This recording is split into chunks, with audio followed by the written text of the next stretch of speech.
News Tamil கழுகு. வணக்கத்துக்குரிய சென்னை தன்னிச்சையா நடந்துக்கிறதா? சென்னை எம்எல்ஏக்கள் கிட்ட இருந்து அறிவாலயத்துக்கு புகார் போயிருக்கான்.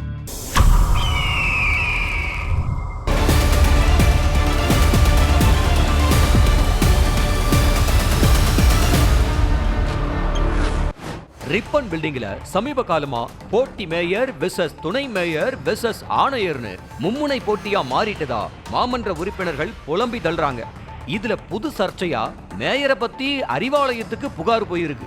சமீபத்துல பெரம்பூர்ல நடந்த ஒரு அடிக்கல் நாட்டு விழாவுக்கு தொகுதி எம்எல்ஏவும் மாவட்ட செயலாளருமான ஆர்டி சேகருக்கு தகவல் சொல்லாமலேயே வணக்கத்துக்குரிய சென்னை விசிட் அடிச்சிருக்காங்க. தகவலை கேள்விப்பட்டு ஸ்பாட்டுக்கு போன எம்எல்ஏவுக்கும் மேயருக்கும் வாக்குவாதம் நடந்து கடைசியில மேயர் மன்னிப்பு கேட்டாங்களாம். இதுக்கு முன்னாடிதான் திருவிக நகர் எம்எல்ஏ கிட்ட தகவல் சொல்லாம மேயரோட வார்டுல அடிக்கடி குறை கேட்பு முகாம் நடத்துறாங்கன்னு பஞ்சாயத்து வந்துச்சு. இந்த பிரச்சனை அறிவாலய கதவை தட்ட தலைவர்கிட்டையும் அறநிலையத்துறை அமைச்சர்கிட்டையும் பேசி சரி பண்ணிக்கலாம்னு சமாதானம் சொல்லப்பட்டுச்சான். எம்எல்ஏ சீட்டுக்கு துண்டு போட்டு வச்சிருந்த வணக்கத்துக்குரிய சென்னைக்கு பிரச்சனை இப்படியே போனா அடுத்த முறை கவுன்சிலர் சீட்டே கஷ்டம்னு சொல்றாங்க உடன்பிறப்புகள். பள்ளி கல்வித்துறையோட நிகழ்ச்சியை நடத்த தனியார் பள்ளிகள் கிட்ட அடாவடி வசூல்ல இறங்கி இருக்காராம் புதுசா உருவாக்கப்பட்ட சங்கத்தோட தலைவர்.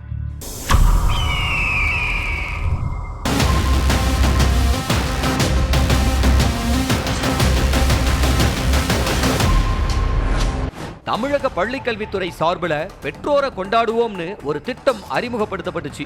அதுபடி பல்வேறு மண்டலங்கள்ல உள்ள அரசு மற்றும் தனியார் பள்ளிகள்ல பயிலக்கூடிய மாணவர்களோட பெற்றோர்களை அழைச்சி மாநாடு நடத்தி அவங்கள சிறப்பிக்க இருக்காங்களாம். இதுக்காக பிரம்மாண்ட நிகழ்ச்சி நடத்த திட்டமிடப்பட்டிருக்கிற நிலையில செங்கல்பட்டு மாவட்டத்தில் இருக்கிற தனியார் பள்ளிகள் கிட்ட தனியார் பள்ளிகள் சங்கத்தினுடைய தலைவர் அரசகுமார பெயரை சொல்லிட்டு சில பேரு வசூல் வேட்டை நடத்துறாங்களாம். தனியார் பள்ளிகள்ல பயிலும் மாணவர்களுடைய எண்ணிக்கைக்கு ஏற்ப சில ஆயிரங்கள்ல தொடங்கி லட்சங்கள் வரைக்கும் டார்கெட் வைக்கப்படுதான். நாங்க கேட்கிற தொகையை நீங்க தரலன்னா தனியார் பள்ளிக்கான அங்கீகாரம் பெற செல்லும் போது நாங்க கவனிச்சுக்கிறோம்னு மறைமுகமா மிரட்டுறாங்களாம். இது சம்பந்தமா கடந்த புதன்கிழமை காட்டாங்குளத்தூர்ல அனைத்து தனியார் பள்ளி முதலாளிகளையும் வர வச்சு கூட்டம் போட்டு கட்டளை போட்டு இருக்காங்களாம். பெற்றோருக்கு விழா எடுக்க நாங்க ஏன் காசு தரணும்? பள்ளி கல்வித்துறை பெற்றோரை கொண்டாட விரும்பினா அரசு தானே பணத்தை செலவு செய்யணும் அப்படின்னு தனியார் பள்ளி முதலாளிகள் கைய பிசைஞ்சு கோபமாகி வர்றாங்களாம்.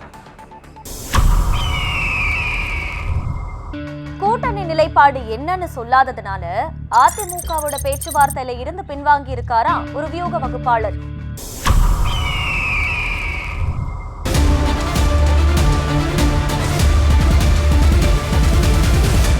2021 தேர்தல்ல திமுகவுக்கு தேர்தல் வியூகம் வகுத்து பணியாற்றிய பிரசாந்த் கிஷோர் டீமோட அதிமுக பேச்சுவார்த்தையில ஈடுபட்டு வந்திருக்காங்க.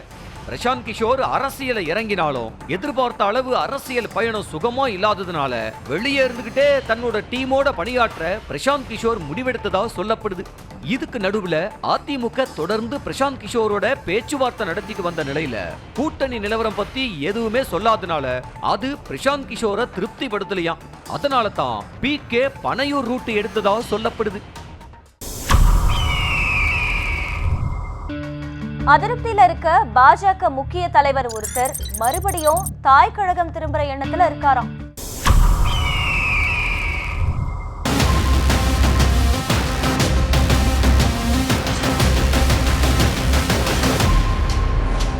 பாஜகவில் சேர்ந்து 7 வருஷம் ஆகியும் மாநில அளவிலான கட்சி சார்ந்த பதவியை அனுபவிக்க முடியாத வருத்தத்தில் இருக்கும் நயினார் நாகேந்திரன் சீக்கிரமே பாஜகவிலிருந்து வெளியேறி மறுபடியும் தாய் கழகமான அதிமுகவில் இணைய கணிசமான வாய்ப்பு இருக்கிறதா தகவல்கள் பாஜக வட்டாரங்கள்ல தெரிவிக்கிறாங்க.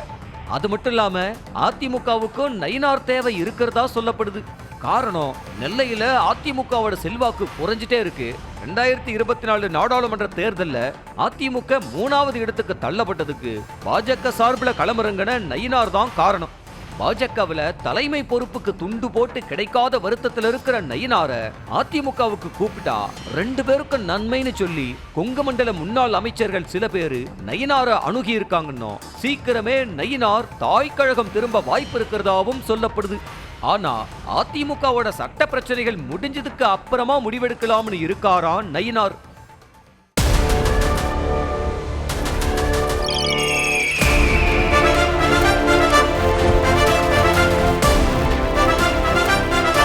நியூஸ் தமிழ் கழுகு.